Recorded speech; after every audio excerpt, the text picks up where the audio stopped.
ಪಿತನ ಸುತನ ಮತ್ತು ಪವಿತ್ರಾತ್ಮರ ನಾಮದಲ್ಲಿ ಆಮೇನ್. ಯೇಸುವಿನ ರಕ್ತ ಜಯ, ಕ್ರಿಸ್ತೇಸುವಿನ ರಕ್ತ ಜಯ, ಯೇಸುವಿನ ರಕ್ತ ಜಯ, ಕ್ರಿಸ್ತೇಸುವಿನ ರಕ್ತ ಜಯ. ಪಾಪವನಿಗಿದೆ ರಕ್ತ ಜಯ, ಶಾಪವನಿಗಿದ ರಕ್ತ ಜಯ, ಪಾಪವನಿಗಿದ ರಕ್ತ ಜಯ, ಶಾಪವನಿಗಿದ ರಕ್ತ ಜಯ, ಜೀವ ನೀಡಿದ ರಕ್ತ ಜಯ, ಜೀವಿಸುವ ದೇವನ ರಕ್ತ ಜಯ, ಜೀವ ನೀಡಿದ ರಕ್ತ ಜಯ, ಜೀವಿಸುವ ದೇವನ ರಕ್ತ ಜಯ. ಯೇಸುವಿನ ರಕ್ತ ಜಯ, ಕ್ರಿಸ್ತೇಸುವಿನ ರಕ್ತ ಜಯ.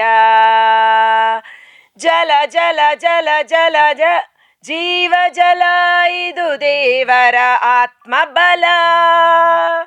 ಜಲ ಜಲ ಜಲ ಜಲ ಜೀವ ಜಲ, ಇದು ದೇವರ ಆತ್ಮಬಲ. ಜಲ ಜಲ ಜಲ ಜಲ ಜೀವ ಜಲ, ಇದು ದೇವರ ಆತ್ಮಬಲ. ಯೇಸುವೇ ನಾವು ನಿನ್ನಾಲಯ, ತುಂಬಿಸು ನಮ್ಮಲಿ ಜೀವ ಜಲ. ಯೇಸುವೇ ನಾವು ನಿನ್ನಾಲಯ, ಉಕ್ಕಿಸು ನಮ್ಮಲಿ ಜೀವ ಜಲ. ಯೇಸುವಿನ ರಕ್ತ ಜಯ, ಕ್ರಿಸ್ತೇಸುವಿನ ರಕ್ತ ಜಯ. ಆತ್ಮೀಯ ಪ್ರಭು ಕ್ರಿಸ್ತರಲ್ಲಿ ಆತ್ಮೀಯ ಸಹೋದರ ಸಹೋದರಿಯರೇ, ಈ ದಿನದ ಮುಂಜಾನೆಯ ಜೀವಸ್ವರ ನ್ಯಾಯಸ್ಥಾಪಕರ ಗ್ರಂಥ 15ನೇ ಅಧ್ಯಾಯ ವಚನ 18.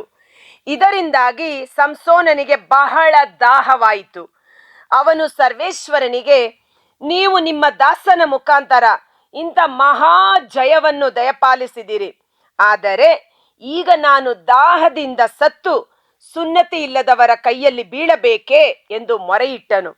ದೇವರು ಲೇಹಿಯಲ್ಲಿ ಒರಳ ಬಂಡೆಯನ್ನು ಸೀಳಿ ಅದರೊಳಗಿಂದ ನೀರು ಬರುವಂತೆ ಮಾಡಿದರು. ಅವನು ಕುಡಿದು ಪುನಃ ಚೇತನಗೊಂಡನು. ಆದುದರಿಂದ ಅದಕ್ಕೆ ಏನ್ ಹಕೋರೆ ಎಂದು ಹೆಸರಾಯಿತು. ಏನ್ ಅಕೋರೆ ಎಂದರೆ ಕರೆದವನ ಜಲಾಕಾರ ಎಂದು ಅರ್ಥ. Praise the lord. ಅವನು ಪುನಃ ಚೇತನಗೊಂಡನು. ಈ ವಾಕ್ಯ ಪವಿತ್ರಾತ್ಮರು ನನಗೆ ಪ್ರೇರೇಪಣೆ ಮಾಡಿದ್ದು.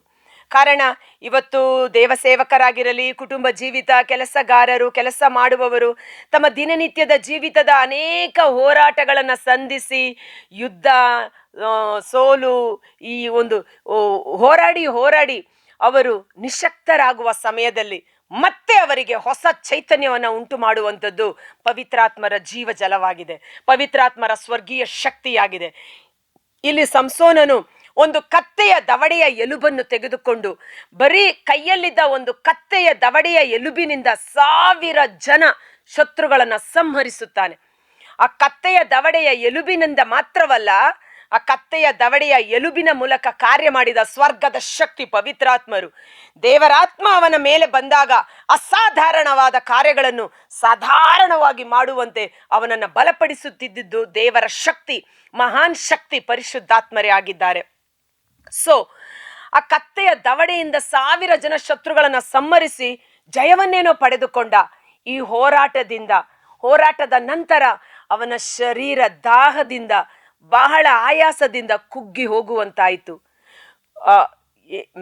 ಹೋರಾಟದ ನಿಮಿತ್ತ ಕುಗ್ಗಿ ಹೋದ ಶರೀರ, ನಿತ್ರಾಣಗೊಂಡ ಮನಸ್ಸು, ದಾಹ. ಅಂಥ ಸಮಯದಲ್ಲಿ ಅವನು ಮಾಡುವಂಥ ಪ್ರಾರ್ಥನೆ ಅದ್ಭುತಕರವಾದ ಪ್ರಾರ್ಥನೆ. ಆತ ಹೇಳುತ್ತಾನೆ, ದೇವ, ಯುದ್ಧದಲ್ಲಿ ಇಂಥ ಮಹಾ ಜಯವನ್ನು ನನಗೆ ನೀನು ಉಂಟು ಮಾಡಿದೆ, ಆದರೆ ಸುನ್ನತಿ ಇಲ್ಲದ ಈ ಅನ್ಯ ಜನರ ಮಧ್ಯದಲ್ಲಿ ನಾನು ಸಾಯಬೇಕೆ? ನಾನು ನಿತ್ರಾಣಗೊಂಡಿದ್ದೇನೆ, ದಾಹದಿಂದ ಬಳಲಿ ಹೋಗಿದ್ದೇನೆ. ಈ ಸುನ್ನತಿ ಇಲ್ಲದ ಅನ್ಯ ಜನರ ಕೈಗೆ ನಾನು ಸಿಕ್ಕಿ ಬೀಳಬೇಕೆ? ನನ್ನ ಮೇಲೆ ದಯ ತೋರಿ ಎಂದು ಪ್ರಾರ್ಥನೆ ಮಾಡುತ್ತಾನೆ. ಅದ್ಭುತಕರವಾದ ಪ್ರಾರ್ಥನೆ. ಇವತ್ತು ನಾವು ಸಹ ಅನೇಕ ಹೋರಾಟಗಳು, ಜೀವಿತದಲ್ಲಿ ಎದುರಾಗುವ ಅನೇಕ ಪ್ರಲೋಭನೆಗಳು, ಶೋಧನೆಗಳು, ಹೋರಾಟಗಳು, ಮನೆ ಒಳಗಡೆ ಶತ್ರು, ಮನೆ ಹೊರಗಡೆ ಶತ್ರು, ಶರೀರದ ಹೋರಾಟ, ಪ್ರಪಂಚದ ಹೋರಾಟ, ಅನೇಕ ಹೋರಾಟಗಳ ನಿಮಿತ್ತ ನಾವು ನಿತ್ರಾಣರಾಗಿರಬಹುದು. ಆದರೆ ಅವನು ದೇವರಲ್ಲಿ ಪ್ರಾರ್ಥಿಸಿದಾಗ ಅಂತ ಒಂದು ಮರುಭೂಮಿ ಪ್ರದೇಶದಲ್ಲಿ ಒರಳ ಬಂಡೆಯ ಸಂದುಗಳಿಂದ ದೇವರು ಜೀವಜಲ ಉಕ್ಕಿ ಹರಿಯುವಂತೆ ಮಾಡಿದರು. ಆ ನೀರನ್ನ ಕುಡಿದ ಅವನು ಪುನಶ್ಚೇತನಗೊಂಡನು. ಹೊಸ ಬಲ, ಹೊಸ ಶಕ್ತಿ, ಹೊಸ ಚೈತನ್ಯವನ್ನು ಪಡೆದುಕೊಂಡನು. ಅವನು ಎದ್ದನು ಎಂದು ದೇವರ ವಾಕ್ಯ ಹೇಳುತ್ತೆ. ಸೊ ಹಕೋರೆ ಅಂದರೆ ಕರೆದವನಿಗೆ ನೀರನ್ನು ಒದಗಿಸುವ ದೇವರು, ಕೂಗಿಕೊಳ್ಳುವವನಿಗೆ. ನಾನು ಕಳೆದ ತಿಂಗಳು ಆಗಿದೆ ಒಂದು ವಿಡಿಯೋ ರೆಡಿ ಮಾಡಿದ್ದೆ. ಕೂಗುವ ಕಾಗೆ ಮರಿಗಳಿಗೂ ತೃಪ್ತರಾಗುವಷ್ಟು ಆಹಾರವನ್ನು ಒದಗಿಸುವ ದೇವರು, ಕರೆದವನ ಜಲಾಶಯ. ಯಾರೆಲ್ಲ ಆತನಲ್ಲಿ ಮೊರೆ ಹೊಕ್ಕುತ್ತಾರೋ, ಆತನನ್ನ ಕರೆಯುತ್ತಾರೋ, ಆತನನ್ನು ಆಶ್ರಯಿಸಿಕೊಳ್ಳುತ್ತಾರೋ ಅವರ ದಾಹವನ್ನು ತಣಿಸುವ ದೇವರಾಗಿದ್ದಾರೆ ಎಂಬುದಾಗಿ.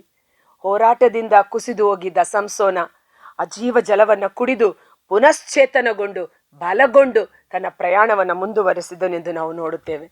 ಆದ್ದರಿಂದ ಒಂದು ಕ್ಷಣ ಕಾಲ ಕಣ್ಗಳನ್ನು ಮುಚ್ಚೋಣ. ಇಂದು ನಾವು ಸಹ ನಮ್ಮ ಜೀವಿತದ ಅನೇಕ ಹೋರಾಟಗಳ ನಿಮಿತ್ತ ಕುಗ್ಗಿ ಹೋಗಿರಬಹುದು, ಬಲಹೀನರಾಗಿರಬಹುದು, ಇನ್ನು ಹೋರಾಡಲು ನನಗೆ ತ್ರಾಣವಿಲ್ಲ ಎಂದು ಶಾರೀರಿಕವಾಗಿ ನಿಸ್ತೇಜನರಾಗಿರಬಹುದು. ದುಡಿದು ಭಾರ ಹೊತ್ತು ಬಳಲಿ ಬೆಂಡಾಗಿರುವ ಸರ್ವ ಜನರೇ, ನೀವೆಲ್ಲರೂ ನನ್ನ ಬಳಿಗೆ ಬನ್ನಿರಿ, ನಾನು ನಿಮಗೆ ವಿಶ್ರಾಂತಿಯನ್ನ ನೀಡುತ್ತೇನೆ ಎಂದು ನುಡಿಯುವ ಪ್ರಭು ಯೇಸುವಿನ ಪ್ರಸನ್ನತೆಯನ್ನು ಹುಡುಕಿಕೊಂಡು ಬರೋಣ. ಆತನ ಜೀವ ಜಲಕ್ಕಾಗಿ ಮೊರೆ ಇಡೋಣ. ಆ ಜೀವ ಜಲವನ್ನ ಕುಡಿದು ಸಂಸೋನನು ಪುನಶ್ಚೇತನಗೊಂಡ ರೀತಿಯಲ್ಲಿ ಇಂದು ನಿಸ್ತೇಜನವಾಗಿರುವ, ಕುಗ್ಗಿ ಹೋಗಿರುವ, ಬಲಹೀನಾವಸ್ಥೆಯಲ್ಲಿರುವ, ಹೋರಾಟಗಳಿಂದ ಆಯಾಸಗೊಂಡಿರುವ ನಮ್ಮ ಶರೀರ, ಮನಸ್ಸು, ಆತ್ಮವನ್ನ ಉಜ್ಜೀವನಗೊಳಿಸುವ ಪರಿಶುದ್ಧಾತ್ಮರ ಶಕ್ತಿ ಈ ಮುಂಜಾನೆ ವೇಳೆ ಅಭಿಷೇಕವಾಗಿ ನಮ್ಮ ಮೇಲೆ ಸುರಿಸಲ್ಪಡಲಿ.